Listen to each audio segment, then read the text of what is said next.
Hey guys, how's it going? I just want to let you guys know before you watch the review video that something I forgot to mention right at the start of the video when I was intending to is that I did receive the expansion, Waking the Tiger, for free from Paradox. I received a review copy, so I just wanted to let you know for full disclosure, if that affects your opinion of this review video at all, then just so that you know. Also, the video went a little longer than I had originally expected it to. There is a too long didn't watch in the description below, but otherwise, I hope you enjoy the review. How's it going, guys? It's Poetry Son, and welcome to a review video for Hearts of Iron 4 Waking the Tiger. I don't normally do review videos, however, I figured that this would be a good one to do a review of because I think I have something meaningful to say, or something maybe helpful for you all, the people who are watching, hopefully deciding whether or not you want to buy the new expansion.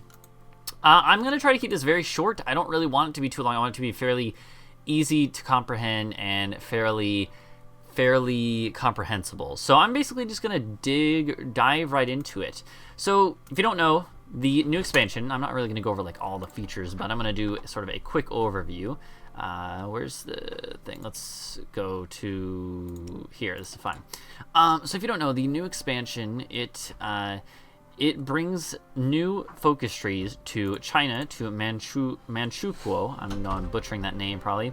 To Communist China. Those three have. I went back to the menu. Those three have really like fleshed out good new trees that have a lot of breadth and depth to them.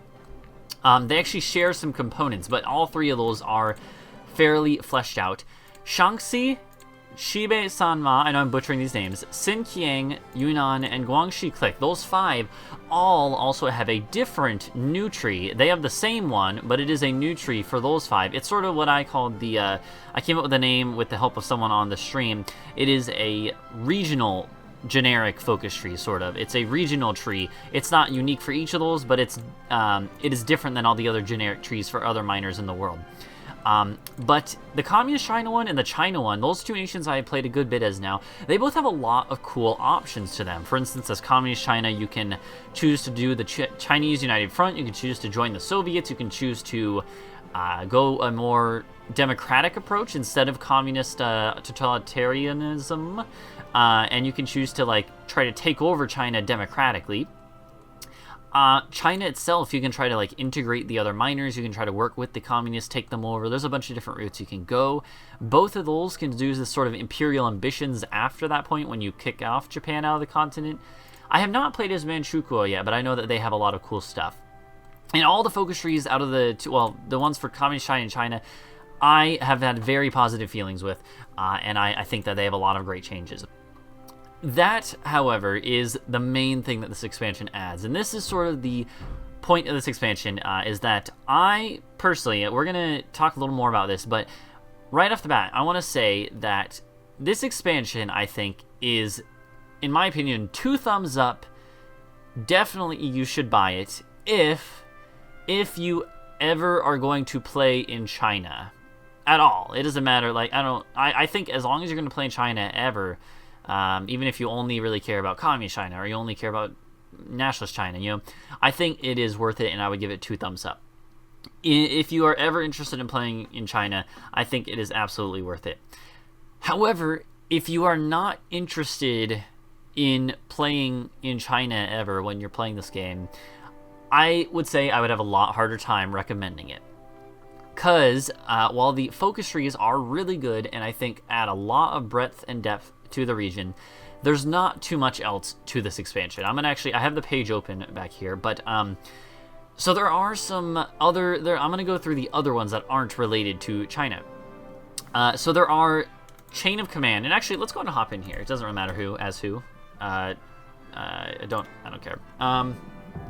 So we're gonna go and hop in real quick just so I can show you some stuff. So for instance, there is the new chain of command thing. You can have field marshals and generals, and that adds a good bit of depth to the combat system. They have all the other stuff that has been in the game. There's also these command power things. However, I don't really think that they add a whole bunch. I think that it adds sort of like a lot of new ways to format your army and a lot of new ways to sort of use the frontline systems that are already in place. However, I don't necessarily think that the frontline system and the combat, the moment-to-moment gameplay of the base game of Hearthstone 4 has been changed that much. There have been a lot of balance stuff, and the AI is a lot better. I have yet a single time to see the AI do any of the weird strategic redeployment down the whole front stuff that was super annoying, you know. I think the AI is a lot better in general, but that's part of the free patch, you know. I'm mostly focusing on the expansion. What is in the expansion? Is there a reason for you to buy it? The chain of command is one thing that I think it's a decent change. I think it's a decent addition. I don't know if it necessarily warrants the increased cost. One thing that I actually like, probably even more than that, is that with the generals and with this command power stuff, you can actually upgrade in this sort of tree thing. It almost reminds me of like World of Tanks, like with the little technology trees and stuff. That's probably a very bad comparison, but still. And this is so cool because there's a lot of options. However, it's not really that in-depth. It's not like you actually choose anything. They actually they are unlocked, like it says right there, through experience or events. And they develop sort of on their own based, I'm trying to see if there's a way to see it. You don't really have a say in how it develops, and that, to me, it seems like there's so much more that could be done with this. I wish it could be like, you know, you choose what they work towards instead of waiting until they get the trait slots and then just choosing out of the very limited options you have. And I don't want to go into too much depth about that, but it's more of a minor feature anyways. But I think there's more that could be done with it to make it more cool. So the chain of command and the traits, that stuff is cool. I don't think it really adds that much in terms of depth to the normal gameplay, even if it adds depth to your armies on a sort of superficial level. On the meta level, it doesn't add too much, I don't think. The other thing I know that is, I'm still looking through this list of stuff. The other big thing is this decisions thing, and the decisions thing I actually am pretty positive on as well. I'm positive on all the features that are in the expansion. I just don't know if I would say there is necessarily warrants $20 if you're not going to play in China. The decisions is very similar to like EU4 decisions. You pay political power and then you get certain benefits. Some of them come with drawbacks as well. And it's in general, I think it's a pretty positive change as well. I haven't actually played as any European nations, so I don't know if they actually have much unique decisions. But I honestly wouldn't expect them to have too many unique decisions, at least for minors. For the majors, probably, but it's a good enough change. It adds stuff to do. It adds other ways you can sort of affect your nation, and it's pretty interesting. Again, I don't know how much it necessarily adds to the game. It's not like any of these abilities are going to make or break your country. Well, I guess that's not true. For China, the Chinese nations in particular, a couple of them, Communist China and China, both do have bonuses that can really swing things in your favor, but I don't know, they're not always that relevant. And that's another one of the big features of this, is using the decisions, the command power, the general traits, the order, you know, the command chain and stuff. And those are all sort of like minor things. I don't think any of them really drastically change the way gameplay works. It's like sort of like, I think the Spearhead that was included with the Death or Dishonor expansion was more of a change to gameplay than all the other ones in this patch. It actually affects sort of base level warfare, which is what I want to see more of. Beyond that, though, there is, I guess, something that I don't actually know much about is they did add to Japan's tree, and they have modified Japan's tree. I don't actually know what was different because I've never played as Japan, but I know they did add and change some stuff here in Japan's tree, and maybe I'll do an in-depth look at that in a different video. And I do know that Germany also got their tree added, and this is one thing that is kind of cool, is that you can actually kick out Hitler from the. You can go a democratic or a empire, an imperial route with Germany, and that's actually really cool. That's one thing I really like, is adding some more alternative history paths. They have it sort of railroaded, I know that, so if you go with democratic, then France will go communist or fascist, one of the two, and fight you. Italy will go either stay fascist and fight you or join the Soviet Union as well, I think can happen. I haven't tried it out, but that is cool, and that is actually a part of the paid expansion as well. So if you're into that, maybe that is another reason to buy the expansion. However, I want to go back to, it's already been about 10 minutes of this video, and I don't really want to take that much time up, more than what we've already taken. So let's go back to my main thing. Why do I think that it is a thumbs up, double thumbs up, if you are going to play in China, and otherwise not necessarily recommend it? Well, for one, it's $20 for the expansion. And let's think about it. $20 for the non-China, if you ignore the China stuff, would you pay $20 for the that one branch of the German tree, couple things out of the Japanese tree, chain of command, general traits, and decisions? I personally wouldn't. I don't think that warrants a $20 purchase. I don't think that those additions to the game warrant that much. That would, in my opinion, be like a $10 addition to the game for an expansion. When you add, and so that's why I personally, if you don't want to play in China ever, then that is probably not going to be worth it for you. I don't think it warrants that purchase.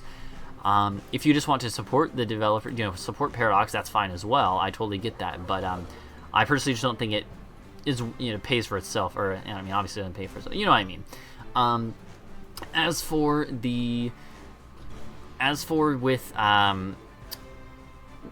why I would recommend it, if you ever want to play in China, you can get a lot of hours out of China, and if you are interested in delving into this part of the world, this theater, it is definitely worth it. I can definitely say that, because I've already gotten like maybe 15 hours, and I'm probably going to get at least another 15 hours out of this region before I get sick of it.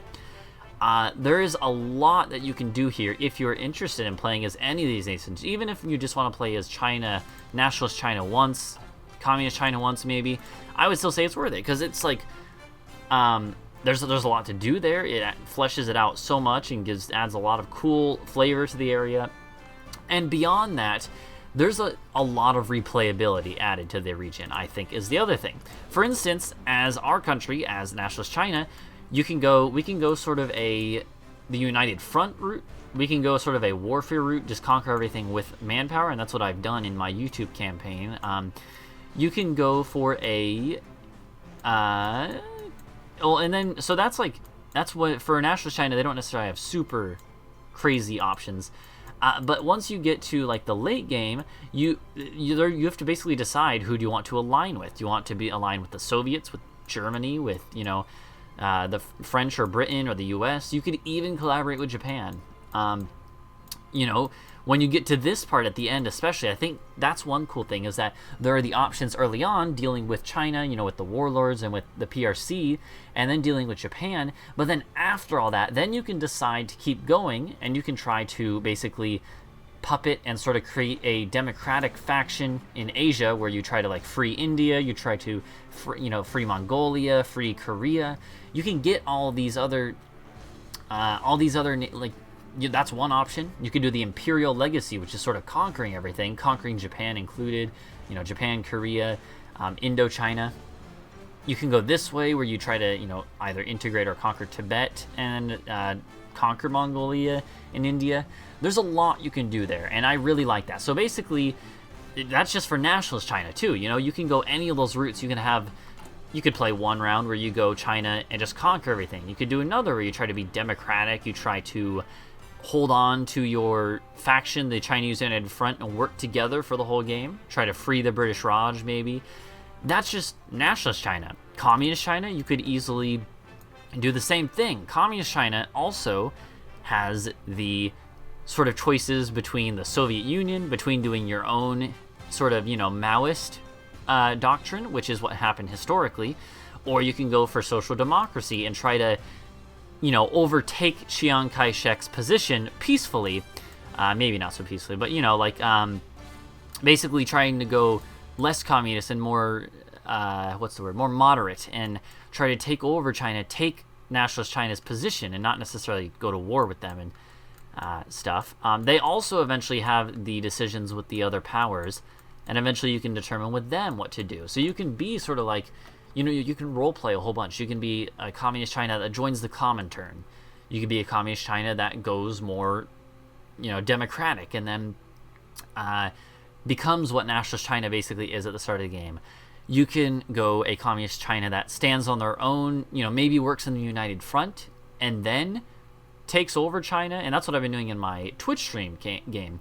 And then, from there, maybe conquer Korea and Japan and puppet them, have communist puppets, Or you could do one where you never work with China and you backstab them while they are expecting your help against the Japanese. Excuse me. There's a lot of cool things. Beyond that, there's one with Manchukuo. I haven't even played as them, but I know they also have sort of like this huge tree that has a lot of stuff you can do. You can try to basically conquer China underneath Japan's command, sort of, and then try to throw Japan off your back, throw off the shackles of the oppressor, and so you start fascist, and I think you're mostly sort of supposed to stay that way, but you can sort of get help from other people and basically get rid of the Japanese and sort of there's two enemies. It's like taking over the other Chinese people who have kicked out the former emperor, take over China, reunite China, and then also and you do that while you're under Japanese control, and then you get rid of the Japanese conquerors and stuff, and that's a cool third route to take. And that one is a lot more challenging. I'm pretty sure that one you start off a lot weaker as that, but that's another whole set of challenges. Or you could stay under Japan's control all the time and work as part of the bigger picture. There's a lot of stuff you could do there, and that is why I generally think that I would recommend this expansion if you ever plan on playing in China. If you ever plan on playing any of the Chinese nations, and especially all the miners, I'm not going to go into as much detail, but they all have they can all choose to go on their own with the communists or with the nationalists. They all can do their own sort of path, and that's what I really like. So each of those nations you could play as and get a completely different challenge, a completely different result, and that's pretty cool. I really like that. So if you are interested in that, 2 thumbs up, 3 thumbs up, 3 thumbs up, 2 thumbs up, it would be definitely a recommendation from me. If you don't plan on playing in China, or you're not that interested, then maybe you want to reconsider. Maybe this isn't the expansion for you. I don't think it is essential. That's, I guess, the TLDW. Yeah, the Too Long Didn't Watch is, if you want to play in China, really, double thumbs up.